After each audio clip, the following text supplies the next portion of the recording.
Please welcome Director Karin Hayes.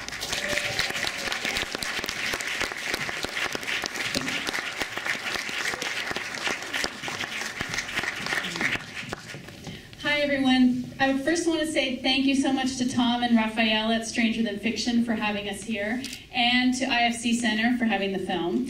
And then I'd like to now bring up our special guests. We have Sheppard, who is a tax attorney and contributing editor of Tax Notes, James Henry, who's an economist and author of Blood Bankers, and Jesse Drucker, who is a reporter for Bloomberg News. So thank you all. And they're going to join us for Q&A. So Karin, while we bring those guests to stage, let me ask you, how did you and Victoria, come to this topic, and what drew you to it in the first place?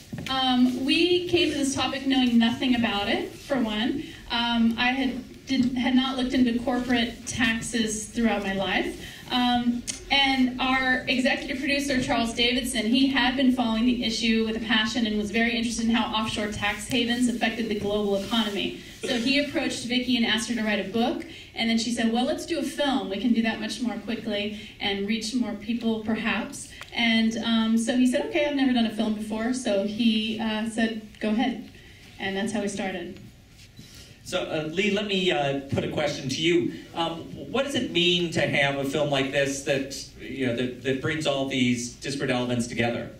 Mean in what way? To me or to? Yeah, to you. Well, it's fascinating for us because I work for a publication that talks to policymakers and talks to tax professionals, but it does not talk to ordinary people most of the time. So it's nice to be able to, relate this all. And it was actually a dream of our founder, 40 almost years ago, 1972, to be able to communicate with ordinary people. And actually, he was very exercised when he founded the thing that oil companies weren't paying taxes, but they were just sort of the tip of a large iceberg.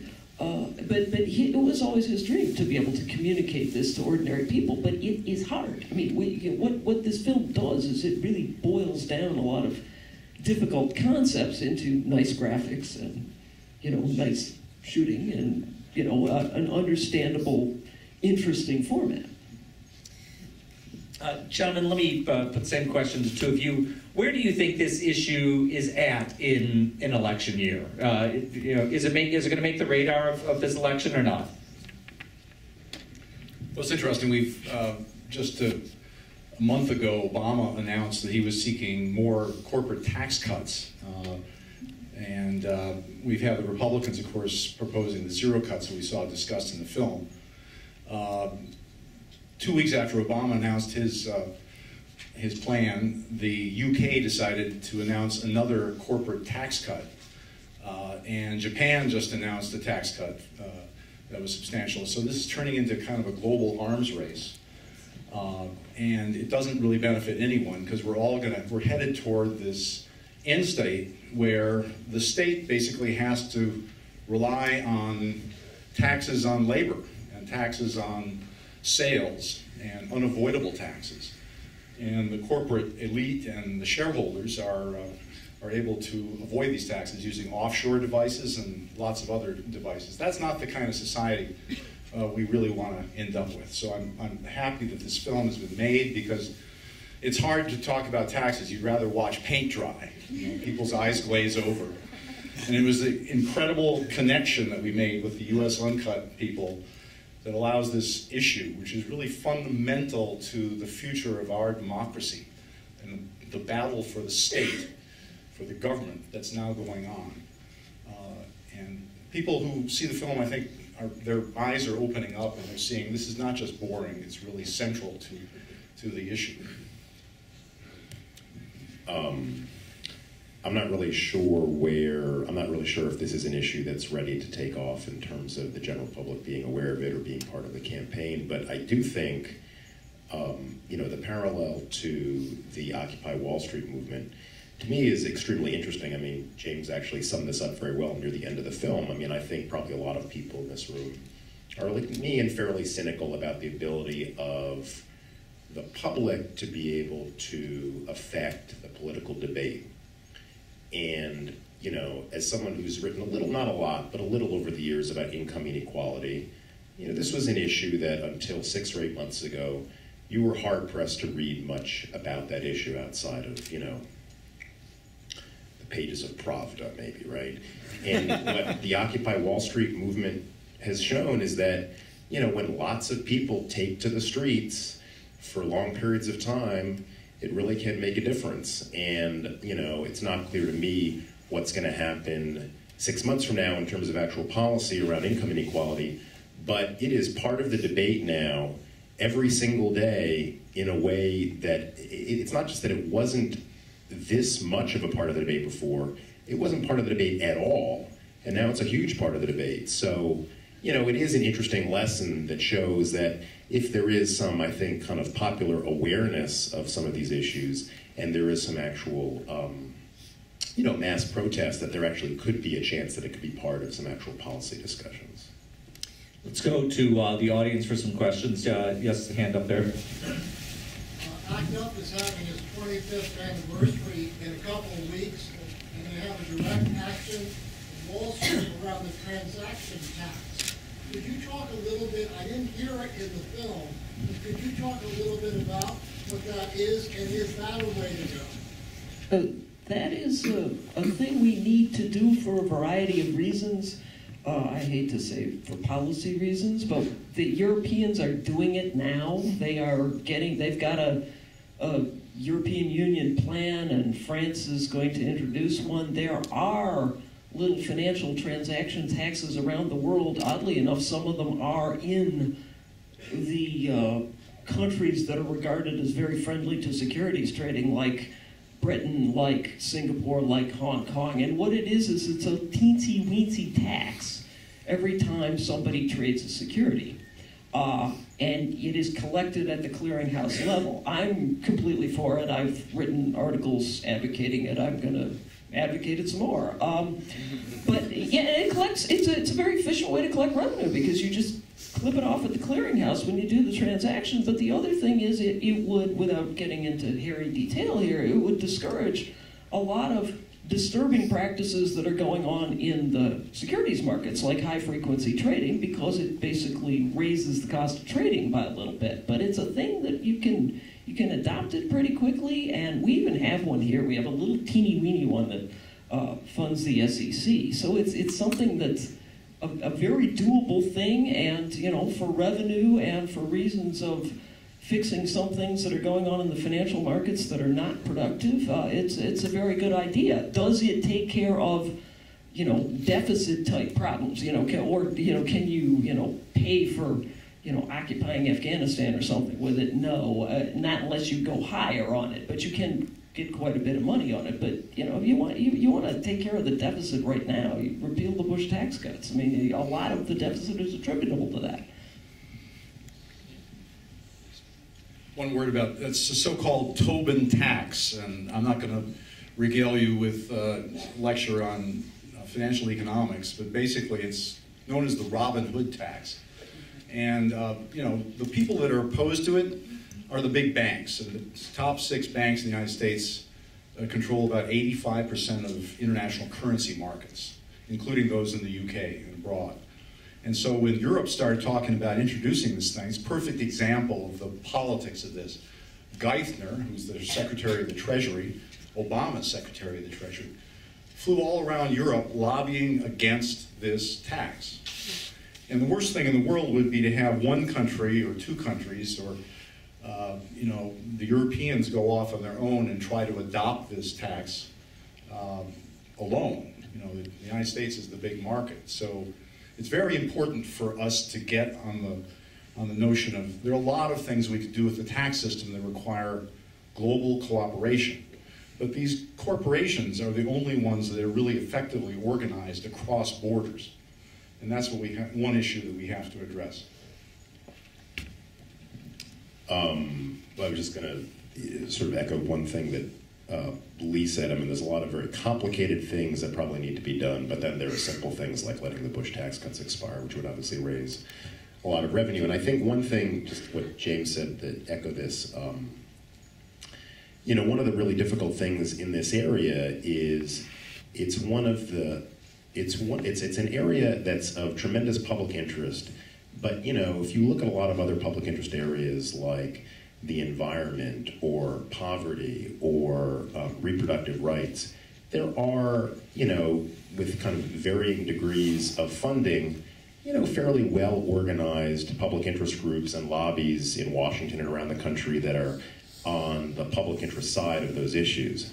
There's virtually no funded public interest lobby in Washington on tax equity issues. You know, Rebecca Wilkins from Citizens for Tax Justice is in the film. You know, Bob McIntyre runs that organization and has been doing kind of God's work for 30 years. But it's a tiny organization with virtually no funding. There isn't really an organized lobby on the other side of transfer pricing. The only people that really understand these issues and lobby on these issues are on one side. You know, for better or for worse. I mean, you can take the opposing side, but there really isn't a kind of public interest lobby on these issues. And I think that's a very important issue, and one that maybe will change with a film like this. Who's got a question? Y'all in the corner there. I just want to congratulate you on the film. It's really helped. It helps explain a very arcane field, and I think a lot of the viewing public will be very appreciative of kind of bringing this down at an accessible level. I just have a question. Do you think there might be a limit in kind of focusing just on the issue of tax evasion? Isn't it more a systemic problem, right? I suspect like part of the Occupy Wall Street movement is kind of recognizing the fact that really what's driving corporations to this kind of behavior is kind of shareholder profits, maximizing expectations of what their profit margins are going to be eventually. And then shouldn't we be thinking kind of more broadly about, because I feel like, yes, this is a great movement, right? It has the potential of changing tax policy to be more equitable, more fair. But aren't we just kicking the can down the road, so to speak? And wouldn't really like transformative reform require a more profound and complex view of what this whole problem, what the kind of conditions that led to this whole? Does anyone want to take that? I just want to say one thing quick about the film is that that's an interesting point. I know with the film itself, there's so many different levels and to the issue and to the problem that we brought some of them up, like the corporate money in politics and things like that, which are all contributors, I think. But in terms of exploring all of the different levels of it, I think that would be it's a much longer conversation, and I think it's good. Hopefully, the film can serve as like a jumping-off point to talk about some of these things, and I'll pass it to somebody. In the film, you know, some of the people, and a lot of the people in this room, they take it for granted, but the idea that corporations are only answerable to shareholders is actually a relatively new idea. It only dates from the late 80s when some business professors came up with it, and leveraged buyout guys, I see you nodding, ran with it. But yeah, we do have to get back to a notion that, you know, if you're a big, giant company, you serve something else. And oddly enough, okay, because, you know, I don't like the bank bailouts. I could stand here all night and regale you with the problems with that and the Dodd-Frank Act, but stuff like rescuing General Motors actually helps focus this, because you say, well, why did we do it? Well, because this thing had a lot of employees and it was responsible to a lot of communities, and we couldn't let it go down. But that is defining that thing's relationship to somebody other than its shareholders, to its communities, to its employees. So you know, there is hope for us. Oddly enough, it takes bad economic times to do it, to get there. And that's the same. The bad economic times also focuses the taxes too, because in good times, everybody thinks they're going to get rich, and everybody thinks they're going to be one of the lucky ones who pays only 15% taxes or something like that.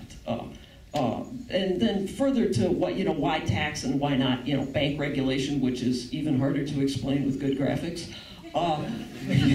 Tax is the main relationship that people have with their government. Tax is also the main relationship that corporations have with government, and corporations have a government charter, a state government charter, admittedly, but they exist only because governments let them exist. I think to the questioner's point, we've only scratched the surface in this issue, in this movie.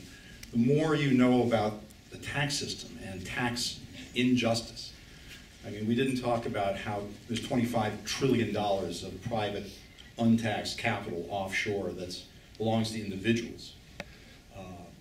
We didn't really talk about, the inequality in income, which is a fundamental. I mean, there's been a tremendous increase in income inequality in this country since the 1990s. And at the same time, the middle class has experienced declining median incomes, in addition to increasing poverty. So the capitalist system, is no longer working the way it was supposed to. The benefits are going to a tiny group. And small business, as we heard in the film, isn't benefiting from this system either. So I invite you to become engaged in this issue. There's lots of information in the film, but there's a lot of other topics that are extensions of this. But the key thing is to understand it's our responsibility as citizens to get involved in reclaiming the tax system, because without it, we can't pay for democracy.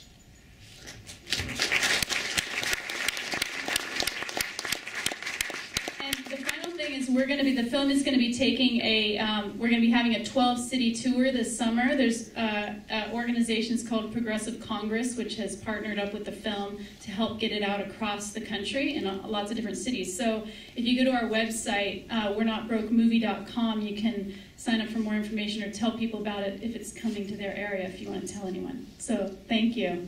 Thank you. Thank you very much for coming. Hope to see you back at a future Tuesday for Strange Than Fiction. Please join us at Carvas Place. And thanks especially to Karin Hayes and the team behind We're Not Broke.